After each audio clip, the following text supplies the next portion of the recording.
So, in the parable of the shrewd servant, one of those ones that's really confusing, I listened to this over and over again because I feel like there's something really important in there. Obviously, Jesus said it. And when I was just thinking about the way the story goes, what I was thinking about was that if God is the master and we are the steward, and he puts us in charge of everything that we have in our possession, everything that we have power over in our lives, and we have relationships with people, and perhaps they owe us something, or perhaps perhaps there are things that we can hold against them in some way.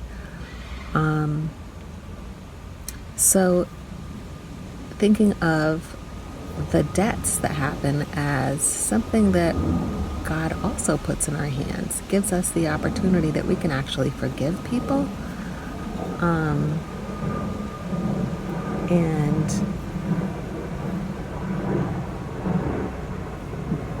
that by doing that, we can be cultivating our relationships with them. And I think it's interesting that the debts happen to be in olive oil and wheat, which are things that are used to provide sustenance. So, in a sense, kind of way of looking at it could be that that in our relationships that we can, cut people some slack and give them what they need and care about their needs, more than just everything for ourselves and just thinking about ourselves or squandering our, everything that we have on ourselves, but more sharing it. Hospitality is another kind of a way to share, but there are so many things that God gives us in life that we can share with others. And I think this is another point that I was kind of seeing when I was thinking about this. So I could think of like the dishonest mammon as this is stuff that we're keeping for ourselves that we should really be sharing, maybe. And how, in the story, the worldly person is like sharing because he has ulterior motives and all that kind of stuff. Whereas the children of the kingdom, maybe it would be nice if they would be so good as to share for other reasons, for better reasons. And he talks also about, being entrusted with small things and then being entrusted with greater things because we were trustworthy with the small things. And what was coming to my mind about that was that in this life, we have material goods that we can share. If we're so blessed as to be able to do that, or if we don't and we have maybe a way that we can share our time or just our smile or whatever it is that we have to give. And, maybe an ear. And another great, like if you're thinking of being entrusted with greater things, we might consider that those greater things might be spiritual gifts. So if we're stingy with our money and little things that we have, of course, if we don't have extra money, that's not being stingy. That's different. Not everybody can afford to give money. But if we are being stingy with the little things that we have,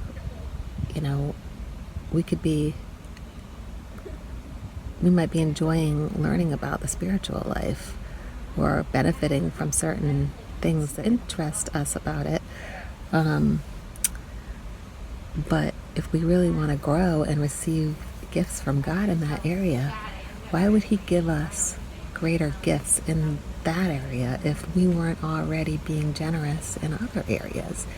And, if we're not if we're not forgiving people their, wrongs towards us, we're not considering the needs of others that are around us with, the little that we do have, or the great things, whatever it is that we do have in the material world, then, God knows that anything that he bestows upon us in the, spiritual gifts are not going to be generously shared because, we're obviously more focused on ourselves and wanting things for ourselves instead of others. So, anyway, I don't know if that brought anything new to the conversation on that or not, but I guess the bottom line just being that whatever we do have, we want to be able to forgive others and have mercy on others and care about their needs and try to make sure that we're not making excuses and being so fearful about money that we're not able to share it with people who really do need it a lot more than we do. And by doing that, God can see, that we're trustworthy, that we are caring beyond ourselves, and he'll be able to decide what it is that he can give more of to us, be it material or spiritual, that we can use to nourish other members of humanity and help them get closer to God and be healed of their sufferings and have a great life on earth and in heaven. So anyway, we just want to be grateful for what we have, and just whenever there's something in the Bible that's kind of not really clear, you can kind of think of it as a holy ink blot and just ask God to bring the Holy Spirit into your heart.